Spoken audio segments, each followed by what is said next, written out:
Без јавен повик и без издржано образложение, градоначалникот на општина Карпош Стефчо Јакимовски префрлил 1.667.000 денари на две непознати невладини организации, обвини портпаролот на ВМРО ДПМН Александар Бичиклиски. Овде постои основан сомнеш дека се работи за класичен случај на перење пари.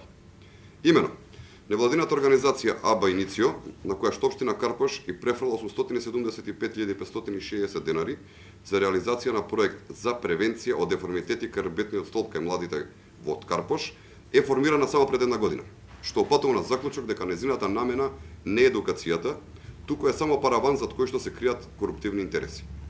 Згора на тоа, незиниот управител и основач е електротехничар по струка, што ќе се согласите, апсолутно нема никаква врска со превенцијата на деформитети крбетниот столб.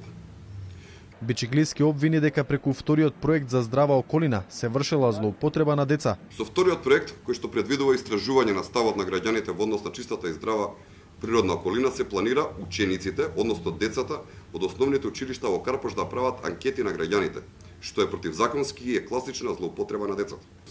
Овде не се работи за проекти од интерес на граѓаните, туку за класична злоупотреба. Од владеачката партија истакнуваат дека градоначалникот Јакимовски и советниците од СДСМ за овие проекти требало да одговараат согласно законите во државата.